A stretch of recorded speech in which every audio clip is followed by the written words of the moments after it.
Uh, when I came to Ghana, I was actually very much impressed right from the airport. I noticed Ghanaians were quite hospitable. You know, once you've come into a community, you definitely have to try to do things the way they do it. I can prepare banku, I prepare okra soup, I can prepare palm nut soup, I can prepare groundnut soup.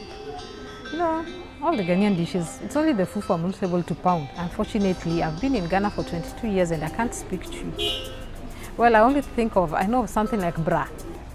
What impressed me mostly was the rate of crime in Ghana was very low. You know, that was the first time to even carry a handbag on the streets, to have my hanging earrings on my ears. But in Kenya, I can't do that.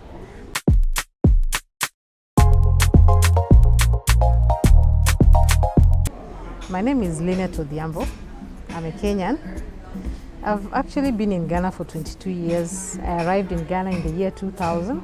That was 23rd January. I never forget this date. Yeah, 23rd January. So it's 22 years now. I actually found myself in Ghana because of my husband, whom we actually met in Kenya. He was in Kenya for 6 years. He was working in Kenya for that period of time, and he actually left before I even followed him to Ghana. Well, it wasn't really my plan actually coming to Ghana, but I had to come to Ghana because I realized that is where I would be. By then I had a child with him, so definitely I had to follow him up with the child. The year 2000, compared to what we see today, there's quite much difference, because when I actually arrived in Ghana, I noticed very beautiful roads. And right now, I'm just surprised that we have so many potholes in Accra. Unlike what I saw when I actually arrived in Ghana that time. I'm even surprised we even have potholes on the motorway. Because surprisingly, when I arrived, that was the first road my husband made sure I passed through. We were actually living in Tema. So we had to use the motorway to join to Tema, and it was quite swift. It was very beautiful. And one thing I loved with Ghana was the cars on the streets of Accra. It was quite different from what we have in Kenya. You know, in Kenya, it's like we have a one way of cars. It's just the Toyota throughout. But here there's a big mix. I realized there are a lot of German cars, there are Toyotas, there's everything around. Well, and I realized it's actually improving much. We now have a lot of V8s on the streets. You know, in Kenya, we only believe that it's only the big shots and the ministers, the big men who move in V8s. But here it's like it's a common car for everybody. Everyone is able to move in a V8. So I think Ghana it's doing quite well. There are a lot of things which have improved, despite the fact that in the years as at now, things are quite expensive. Life is becoming expensive. Well, that's all I could say. I wouldn't say there's much culture shocks as such, because I believe, see, back in Kenya we also have our traditions, and when you come here there are also traditions, and we don't expect to have the similar traditions. Well, I should say what impressed me mostly was the rate of crime in Ghana was very low. You know, that was the first time to even carry a handbag on the streets, to have my hanging earrings on my ears. But in Kenya, I can't do that. By the time you realize we have the street children on the road and the streets, we have thugs who also could come and mug you at any time. You know, you can't even move on the Kenyan streets after 6 o'clock. But in Ghana, I realized we could even be in town as at midnight, we'll still be moving around. Nothing happens. That is one thing that I see is quite encouraging. But I realize things are changing now. It's not very comfortable being on the streets now in Accra. From 8 o'clock, you're told you have to be at home at the right time. Even the police themselves advise us not to be out at lengthy hours. In the year 2000, Tema was very quiet. Though it still remains a quiet place, but I would say there's much difference because we have a lot of, should I call them containers or small shops, springing all along the roads. And at that time, there was nothing like that. The streets were actually very clean. You could actually see where you are going to. The signboards along the streets were also very few, and it couldn't block your visibility in case you are driving. But currently you realize signboards all over, the containers or kiosks everywhere, there's noise. I think each and every place you realize there's a taxi rank, and you know there's so much noise. It's like things have changed. Times have actually changed. Life in Ghana has been quite good. I came when I was quite young, and I think I've really, professionally, I've really built my profession in Ghana. I'm a business consultant, and it's been good. I've met a lot of people, I've met a lot of businesses, and grown within the profession. Well, social life, I'm not so much of that kind of social person, like maybe going places and that. And maybe I go to church, maybe there's an outdooring or a naming ceremony, somebody invites you, there's a wedding, and that's all. I don't really go out as such. And maybe you go to the market. The Ghanaian food has actually been very lovely. I think I should take you back to when I came to Ghana.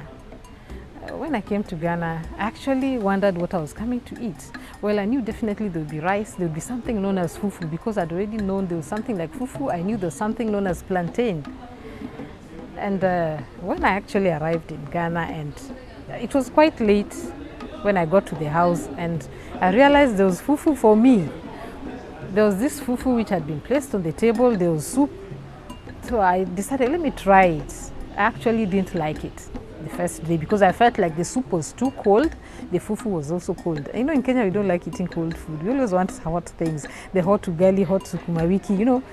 And then this one was now cold fufu. The fufu is cold. Definitely you can't take the fufu while it's hot. It was cold, the soup was also cold.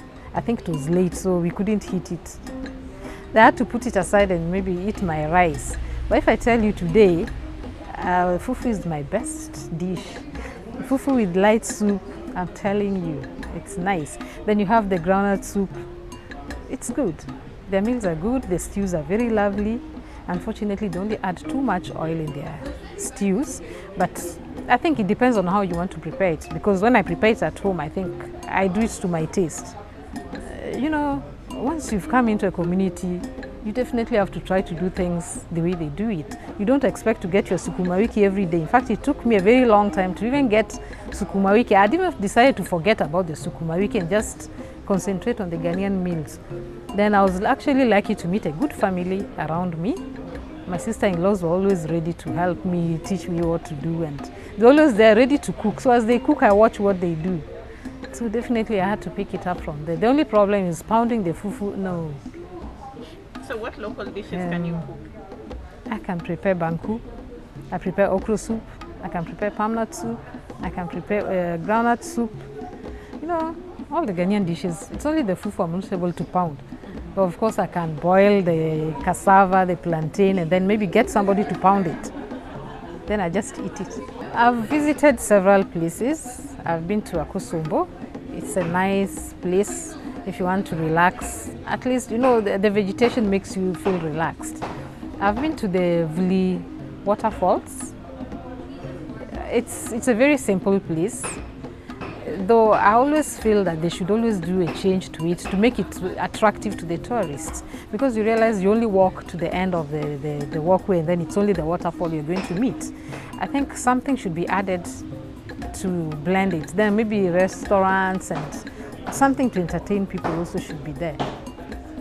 But it's a good place to be when you need to refreshen yourself.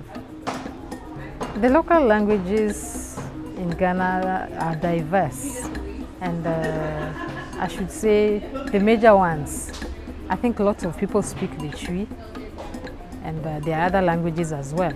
Unfortunately, I've been in Ghana for 22 years and I can't speak Twi. Well, I know of something like bra. I know of water, nsio. But well, I'm married to an Ebe man, and I think I try to pick much more of the Ebe because I hear them speak. Well, if I want to tell you welcome, I can tell you wezo, vamidunu, fika icho, milenywerea. So at least I can speak something. When I came to Ghana, I was actually very much impressed right from the airport. I noticed Ghanaians were quite hospitable, and that really encouraged me. I came in with my 4-year-old daughter. They received her so well, and I just don't know why they liked her. They just believed, they realized I was Kenyan, and then they asked me, the girl, is the girl Kenyan? I said, the father is a Ghanaian. So they were very much impressed. It was like, is the father picking you from the airport? I said, yes, he's picking us from the airport. So it was quite, they actually escorted us, and we were able to meet him, and only surprisingly, that was his schoolmate. They had gone to school together. So I think as he was stamping my passport, he noticed the surname. So he was very much impressed to meet his longtime friend. And it was very nice. And Ghanaians are okay. They are good. Depends on how you relate with people. Yeah. And people would really appreciate you. When you look at a Kenyan and a Ghanaian, I find the Ghanaian to be very fast. They're very fast in business.